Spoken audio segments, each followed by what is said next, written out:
በእኛ በኢትዮጵያን ዓለም በ1960ዎቹ አጋማሽ 1970ዎቹ መጀመሪያ አካባቢ በንጉስ ጃንሆይ ዘመን የኢትዮጵያ ዘመናዊ ሙዚቃ ድራማና ስነ ጽሁፍ ከፍተኛ እድገት ባሳዩበት በዚያ የኪነ ጥበብ ወርቃማ ዘመን የሙዚቃ ጥበብ በባህላዊ ኢትዮጵያ ባላባቶችና ወግ አጥባቂዎች ዘንድ ሙዚቀኛ በኖር አይን በሚታይበት ጥበብ እነዚህን ገራፊ አስተሳሰቦች እየተዋጋች ኢትዮጵያን በዘመናዊ ሙዚቃና ጃዝ ነጮችን ባስደመመችበት ዘመን ከጥንታዊቷ የጥበብ ቤት ጎንደር ተወልዳ በኢትዮጵያን ድንቅ ልጆች ቤት ባንጋፎ ጥበብ አዳራሽ ሀገር ፍቅር ቤተሰቦቿን ጫና ተቋቁማ ገና በ13 ዓመቷ በድብቅ ሀገር ፍቅር ቲያትር ቤት የሙዚቃ ፍቅሯንና ጥበቧን ወግ አጥባቂውን አስተሳሰብ ታግላ የሙዚቃን ጥበብ በነታንጎ ሙዚቃ ቤት መድረክ በሸበሌ ባንድ ማይክ ታጅባ ሙኒክን ስታዜም ይህች ሕፃን ልጅ የኢትዮጵያ ዜማ ንግስት ትሆን ዘንድ ጥበብ አሳልፋ ለኢትዮጵያ ዜማና አፍሪካዊ ድምጾች ተምሳሌት ክብርነት ያጫቻት የነጃንሆይ ዘመን ጎንደር ሳቂታዋ የፍቅርና የሀገር ዘማሪዋ የሀገር ፍቅር ቲያትር ልጇ አስቴር አወቀ በዜማዎቿ በየመድረኮቿ ሀገር ሳትል የማታልፈው ከሀገር ፍቅር ጥበብ አላማጆቿ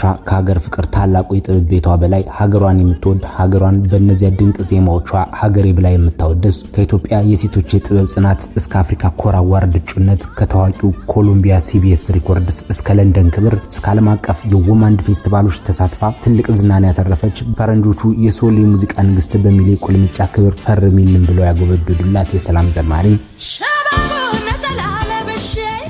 እውነትም የሩቁን አስቀደምን እንጂ በሀገራችን ለአስቴር ሙዚቃ ለአስቴር ዜማና ክብር ያልዘለለ በጣፋጭ ትዝታዊ ዜማ ቋንቋዎቿ ትዝታውን ያልቀሰቀሰችው በፍቅር ዝማሬ ልቡን ያላሸነፈችው የሀገሬውን የልብ ትርታ በውቆቹ የሀገራችን የሙዚቃ ባለሙያዎች ታጅባ ትዝታውን ቀስቅሳ ያላስደሰተችው ኢትዮጵያዊ ዜጋ አለ ቢባል ምናልባት የሃይማኖት አክራሪ ብቻ ነው ብሎ ቢከራከር የሚረታ አይኖርም። እንደው ዛሬ አስቴር ከ1960ና 70ዎቹ ገደማ ጀምሮ 50 ዓመታት ኢትዮጵያ ሀገሬ ብላ 50 ዓመታት ፍቅርና ዜማ 50 ዓመታት የማህበረሰቡን ልብና ማንነት በማቀንቀን በኢትዮጵያውያን ልብ ያደረች የስሜታችን የዜማ አገልጋይ የኢትዮጵያውያን ዕውቆች የነ ሀገር ፍቅር ቆርቋሪዎች ኩራት እንደሆነች ዛሬም አላረጃውም በሚል ምታታይ ድምጽ እኔ ቀጠሯለኝ ወንፊት ሙሉ ሎሚ ብላ ስታንጎራጉር ዛሬ ላይ የዘመኑ አርቲፊሻል ድምጽ እንኳን የችን ምታታይ ጥበበኛ የአስቴርን ድምጽ አፍሮጅ የሰጠ እስኪመስል ድረስ ሰሞነኛውን ዩቲዩብ በማያረጅ ስራዋ በሚሊየን እይታ ስታጥለቀልቀው በእንጉርጉሮ አፋችን ያስያዘች የ1970ዎቹ የጽናት ታጋይ ብቻ ሳትሆን አስቴር አገሬ ብላ እንዳኮራችን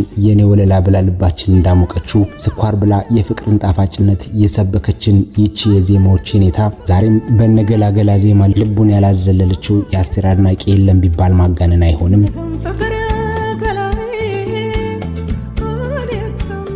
ይቺ የሸገር አራዳ ልብ ለስላሳዋ ጎንደሬ ሳቂታና የሰላም አቀንቃኝ በሙዚቃ ስራዎቿ በሰማኒዎቹ የኔ ቆንጆ ብላ አፍቃሪዎችን ልብ ያላራደችው በኢትዮጵያን ትውፊት ዘይቤና ምሳሌ በሰባራ ፎሊ ብላ በቅኔ ያልገሰጸችው በ1990ዎቹ ኢትዮጵያዊነትን ሰብካ በጥንታ ኢትዮጵያ ቋንቋ ካቦ ብላ በዓለም መድረክ በሚስረቀረቅ ድምጽ ታሪክ አዋቂዎችን ያስደመመች ነጮችን በድምጿ ያማለለች ኒውዮርክ ታይምስ ራሱ ያጨበጨበላት የሀገራችን ምልክቱና ስታኮራን የኖረች ድንቅ ኢትዮጵያዊ ነች።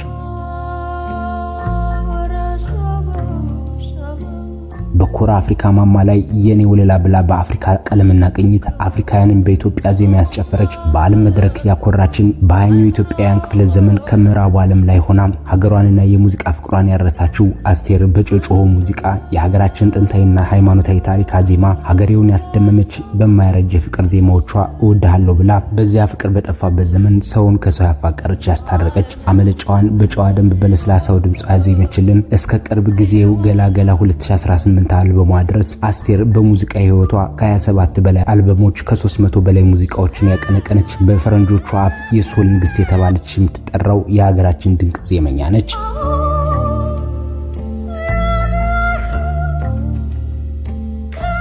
የአስቴር ሙዚቃ ስራዎች ከነ ተስፋዬ ለማ ሶስና ታደሰና ያሬድ እሸቱ የሀገር ፍቅር ጠበብቶች የተጻፉ ግጥሞችን በጻፊዎቹ ልክና ጥበብ አዚማላቸዋለች። ከዚህም ባሻገር አብዛኞቹ በነየኔን ወንድሙ የሙዚቃ ግጥሞች ሳትወሰን አብዛኛው የሙዚቃ ግጥሞቿ የራሷ ጽሁፎች እንደሆኑ የሚነገርላት አስቴር አወቀ የዜማ ቀንቃኝ ብቻ ሳትሆን የጥበብ ፈጠራ ባለሙያ መሆኗን የጻፈቻቸውና ያዜመቻቸው እነ ካቡ ሀገሬና በሰባራ ፎሌ የመሳሰሉት ከብዙ በጥቂቶቹ ግጥሞች ይመሰክሩላታል። ባለፉት 5 ዓመታት በየዓመቱ አዳዲስ አልበሞችን ለህዝብ በማቅረብ ረገድ በአፍሪካ ቀደምት ሴት ድምፃውያን አንዷ ናት። ከዓለም ጫፍ እስከ ጫፍ ከጥንታዊቷ ጎንደር እስከ አፍሪካ ሀገራት ካቡንና ሀገሬን አስተዋውቃ ከአዲስ አበባ እስከ ሀገር አሜሪካ ዋሽንግተን ዲሲ እስከ አትላንታ የኔ ወለላ ጨጮህን ዘፍና ከአውሮፓ ምድር እስከ ለንደን እስከ ፓሪስ እስከ አውስትራሊያ ሜልቦርን የሙዚቃ አፍቃሪያንን በኮንሰርቶች መድረክ ያስጨፈረች በዓለም መድረክ በሙዚቃ ቋንቋ ከዓለም ህዝብ የተግባባች ዓለም አቀፍ አቀንቃኝ መሆኗን የማያውቅ የጥበብ ሰው አይኖርም። አስቴር በዘፈኖቿ ያፋቀረቻቸው ሙሽርዬ ብላ ያጋባቻቸው ብዙዎችን አፍቆት ስትል ያስታረቀቻቸው ጠበኞች ወዳለው እያለች ስታዜም የኔ ገላ እያለች ስትመጣ በፍቅር ስም በፍቅር ቃል በሀገር ዜማ በትዝታ ቃና ብዙ ተከታዮች አፈርታለች።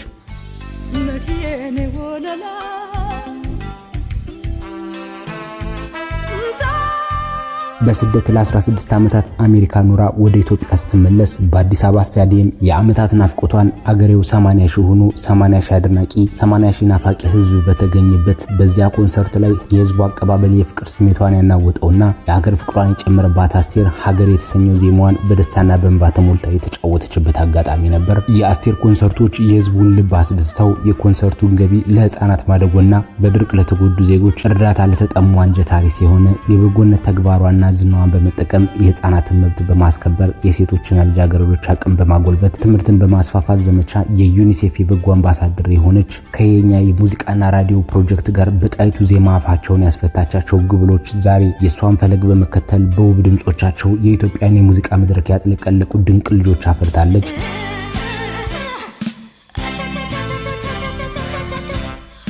በ1960ዎቹ አጋማሽ ጀምሮ አስቴር ከልጅነት ህልሟን ስትከተል ህልሟን ስትሰራ ከአሉታዊ ጸረ ኪነት አስተሳሰቦች ከቤተሰብና ከማህበረሰብ መገለል ጀምሮ በኢትዮጵያ ህብረተሰብ ዘንድ ሴት ልጅ ወደ ሙዚቃ ሙያ መግባቷ እንደ ነውር ይቆጠር በነበረበት ዘመን አባቷ አቶ አወቀ ካሳ የከፍተኛ ፍርድ ቤት ዳኛ ስለነበሩ የሚጋፈጡትን አሉታዊና ማህበረሰባዊ ቀውስ በማሰብ ሴት ልጃቸው ድምፃዊ እንድትሆን አይፈልጉም ነበር። ይህን መሰናክል ለመሻገር በ13 ዓመቷ በድብቅ ወደ ሀገር ፍቅር ቲያትር መሄድ ነበረባት። ከማህበረሰብና ከቤተሰብ ችግሮች ባሻገር በ1970ዎቹ መጀመሪያ በኢትዮጵያ የነበረው የፖለቲካ ውጥረት የሰዓት እገዳ ምክንያት የሙዚቃ ክለቦችና የምሽት ቤቶች ይዘጉ ነበር። ይህም አስቴር መሰል ወጣት አርቲስቶች ስራቸውን ለማቅረብ ከፍተኛ ፈተና ይሆንባቸው ነበር። በ1980ዎቹ አካባቢ የአስቴር የአሜሪካ ህይወት ቀላልም አልነበረም። ያልተለመደ ባህል፣ አዲስ ቋንቋና የምዕራባውያን የሙዚቃ ኢንዱስትሪ ለኢትዮጵያ ባህላዊ ቅኝት እንግዳ በመሆኑ አስቸጋሪነቱን ተቋቁማ ከዋሽንግተን ዲሲ የኢትዮጵያን የባህል ምግብ ቤቶች እስከ ታላላቆቹ ኮንሰርቶች ድረስ የኢትዮጵያን የሙዚቃ ቅኝት ለዓለም አቀፍ ማህበረሰቡ ማቅረብና ከምዕራባውያን ትላልቅ ካምፓኒዎች እንደ ሲቢኤስ፣ ኮሎምቢያ ሪከርድስ ጋር ሰርቶ መዝለቅ ከፍተኛ የሙያና የስነ ልቦና ጫና ችግሮችን አልፋ የኢትዮጵያን የሙዚቃ ስልትና ጥበብ ከዓለም ኪነ ጥበብ ጋር አዛምዳለች። በኢትዮጵያ የሙዚቃ ታሪክ ውስጥ ድምፃውያን ይመጣሉም ይሄዳሉም። አንዳንዶች ዘመናቸውን ትተው ያልፋሉ፣ ሌሎች ደግሞ ከጊዜ ጋር ድምፃቸውን እየደከመ ይሄዳል። ነገር ግን ላለፉት 5 ዓመታት አቅሙ ያላነሰ ውበቱ ያልደበዘዘና ሁልጊዜ አዲስ የሆነ የማያረጀውና ታምረኛ አስቴር ድምፅ እስከ ዘመኑ 2018 ድረስ ከ50 ዓመታት በላይ በከፍተኛ ድምፅ ማዕበል በመዝፈን መቻሏ ተአምር የሆነብን ሲሆን ድምፃውያን በእድሜ ሲገፉ የድምፅ አወጣጣቸው መላላትና መጎረነን ያጋጥመዋል። አስቴር ግን በሰባዎቹ እድሜዋን ቢሆን በወጣት ታወጣቸው የነበሩትን ከፍተኛ ኖታዎች አሁንም በሙሉ አቅም ታወጣቸዋለች። ይህ ሁኔታ በብዙዎች ዘንድ አወዛጋቢና አስደናቂ ጥያቄን አሁንም ያስነሳል። አሉታዊ አስተሳሰብ መነጽር ደግሞ አስቴር መድረክ ላይ የምታወጣው ከፍተኛና ኃይለኛ ድምጽ ነው። ይህ ድምጽ ኃይልና የሶል ሙዚቃ ከፍተኛ ጥበብ ከሚሉት ባሻገር ሌሎች በጣም ኃይለኛና ጆሮን የሚረብሽ ድምጽ በማለት ይሞግቱታል። ይሁን እንጂ ይህ ጥሬ ስሜት የሷ ልዩ መለያ ሆኖ ቀጥሏል። በተመሳሳይ ጊዜ በሙዚቃ ባለሙያዎችና አዳማጮች ዘንድ በርካታ አዎንታዊ ክርክሮችና አወዛጋቢ ሙያዊ ውይይቶች ያስነሳል። ልዩ የድምጽ ባህሪ ቢሆንም የወዱትም የሞጉቱትም የአስቴር አወቀ ድምጽ ግን የጊዜን ህግ የሻራ ታላቅ ጥበብ ነው። የድምጽ ኃይሏ የጥበብ ጥንካሬዋ ሲሆን የማይረጀው ድምጿ ደግሞ ለኢትዮጵያ ሙዚቃ የተሰጠ ድንቅ ስጦታ ነው። አስቴር አሉታዊ አስተሳሰብ ስላላቸው ሰዎች ምን ታያለሽ ተብላ ብትጠየቅ እወራረዳለሁ፣ ስለ ሰው ቀድጄ ልልበሰው በሚለው ድንቅ ዜማ መክራን አስተምራን አንጎራጉራልን ምላሽ መስጠቷ አይቀሬ ነው።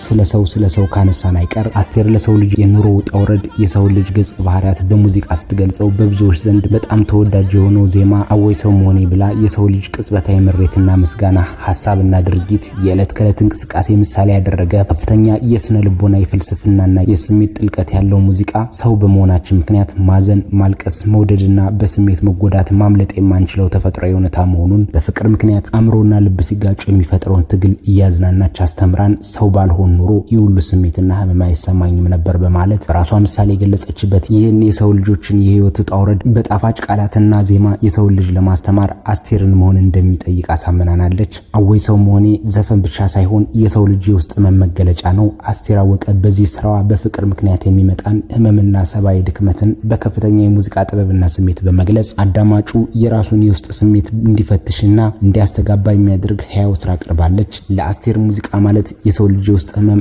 ናፍቆትና ፍቅር የሚወጣበት መንፈሳዊ መድረክ ነው። ከ16 ዓመታት በላይ በስደት በኖረችባቸው ዘመናት ሁሉ የምዕራባውያን አኗኗርና የሙዚቃ ኢንዱስትሪ ማላሸነፋትም የኢትዮጵያን ጥንታዊ የትዝታና ባቲ ቅኝት ከምዕራባውያን ሶልና ኢትዮ ጃዝ ጋር በማቀላቀል የባህል አምባሳደሩና የኢትዮጵያን አሻራ በዓለም አቀፍ ደረጃ ኮሎምቢያ ሪኮርድስ መድረክ ላይ አስመዝግባለች። ሴቶች በሙዚቃው ዓለም የራሳቸውን ባንድ እንዲመሩ የራሳቸውን ዜማና ግጥም እንዲጽፉና በራሳቸው እግር እንዲቆሙ መንገድ የከፈተች ዜመኛ ነች።